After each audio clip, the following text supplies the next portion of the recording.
Online education has become a major source of revenue for creators and teachers alike.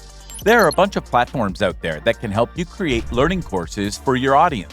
So I figured I'd try out two of the most prominent ones right now, Skool and Kajabi. You've probably heard good things about both of them, but which one has the edge? Keep watching to discover the ultimate winner of this battle. Also, if you haven't signed up for Skool yet, you can use my link down below to get your first 14 days for free. Okay, how about we start off with pricing? One thing I value above all else in a company's pricing policy is transparency, and Skool definitely sets itself apart here. There are no hidden fees, no paywalls, and no supposedly premium features. Basically, once you pay the $99 a month fee, you don't have to worry about anything else. Oh, and they offer a 14-month free trial, which gave me the chance to try the features out before I spent my hard-earned money. Now, you can only create one group at a time, which might be a bit of a setback for folks that want to broaden their horizons. Even so, I felt like $99 a month was a very reasonable fee, and the fact that you can create unlimited courses for unlimited members sweetens the pot a fair bit. The cancellation policy is pretty forgiving too. You can quit the platform at any time at no extra cost, so there's no pressure on you to stick with Skool if you don't like what you see. But, and there's always a but, the single community restriction might make Skool more expensive than you'd expect. Of course, you can always go for annual payments, which bring the monthly cost down to $55, but not everyone can afford to pay $660 in one go. So how does Kajabi compare? Honestly, it's a bit more complicated, but right off the bat, you should know that it's a lot more expensive than Skool. Kajabi offers three different pricing tiers called Basic, Growth, and Pro. It costs $149 a month to get the basic package, and you're limited to just 3 products. You do get an unlimited number of landing pages and marketing emails, but you're limited to a single website and 1,000 active customers. You can already see that Kajabi costs a lot more than its rival, and it doesn't give you quite as much in the bargain. The Growth package costs $199 a month, so double what Skool charges. In exchange for the higher price point, you get to up your offerings to 15 products and funnels, and your active customer cap is raised to 10,000. You still get just the one website, but you can add up to 10 admins instead of the single admin limit for the basic package. Bonus features for the Growth package include 24/7 chat support and the ability to remove Kajabi branding, among other advantages. And then there's the Pro package, which costs a hefty $399 a month. This gets you 100 funnels and products, the ability to add up to 20,000 active customers, and 3 websites with 25 admins. In my opinion, that's a pretty sweet deal for all things considered, and you get a custom code editor on top of everything else. Oh, and if you're looking to save some money, there's a Kickstarter package you can avail for $660 a year, which comes down to $55 a month. That's the same as Skool's annual fee, although you're limited to just 1 product and 50 active customers. If we look at it purely from a pricing point of view, I'd say that both platforms get a 4 out of 5.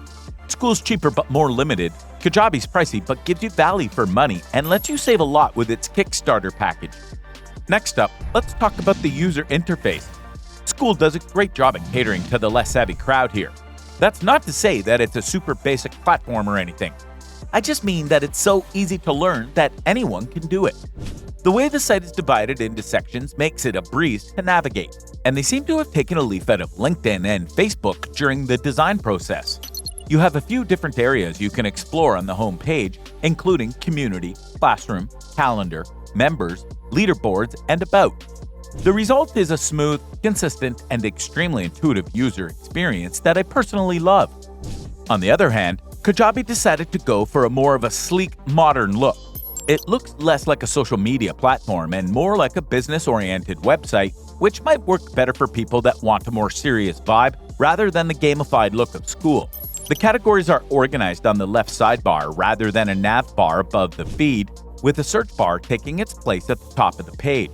I kind of preferred Kajabi's look because it seemed more professional, but to each their own.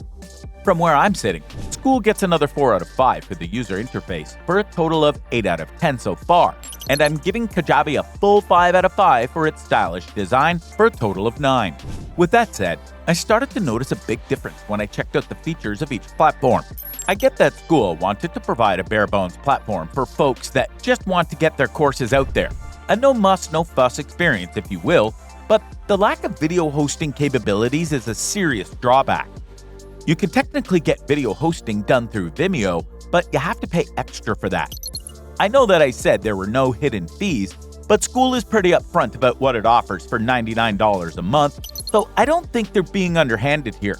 Rather, I just think they're limited by their low asking price. To be fair, there are a bunch of other features that made up for the absence of video hosting. The community section is a great way to get help while using the platform. Any issues you face can be dealt with instantly with support from other users, so you don't have to deal with customer service people if you don't want to. This area also adds a social element to the experience, which makes for a more holistic learning environment in my view. Apart from that, the classroom features gives you a central hub for all of your educational progress, and the calendar lets you keep track of upcoming live streams and other events. Oh, and leaderboards help to gamify the experience, which can encourage you to work harder because you get points for every course you complete. I'll also add that the simpler interface is great for tracking user engagement, which tends to be a big factor in these sort of things. However, it's fair to say that Kajabi blows Skool out of the water in the features department.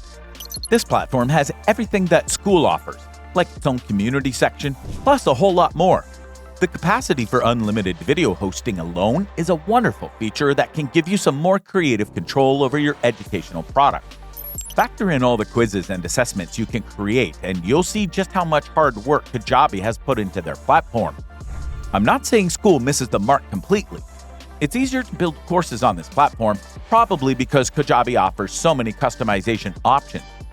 There's a fine line between giving users more control over their products and overwhelming them with design and development choices, and Kajabi comes dangerously close to crossing it. Skool does a better job of keeping things simple, though this does come at the expense of limiting the kinds of products users can offer or take part in. What I'm trying to say is that each platform brings something worthwhile to the table. It's not like either of them is dominating the other or underperforming significantly. They're marketing themselves to different audiences, and the only mismatch worth considering is the video hosting feature. With that considered, Skool gets a 4 out of 5 and Kajabi gets a full score. That brings their respective totals to 12 and 14 out of 15 respectively.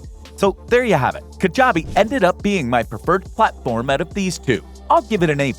It might be a tad expensive and more complicated to figure out, but the generous features might make that worth your while. I feel like it'd work best for enterprises and high-level creators or people who want in-depth courses that delve deeper into the subject matter. As for Skool, it's a decent choice if you're looking for a gamified learning experience. Creators can get some decent mileage out of it as well, and considering the low monthly fee, paying a little extra for Vimeo hosting might make sense. In the end, it was a battle of the features, and Skool just didn't bring enough juice to measure up against Kajabi. A B isn't a bad score by any means though, so keep that in mind. But what do you think? Are you going to try either of these platforms out for yourself? I'd love to hear about your experiences when you do. Alright guys, that's all for now. I'll see you in the next one.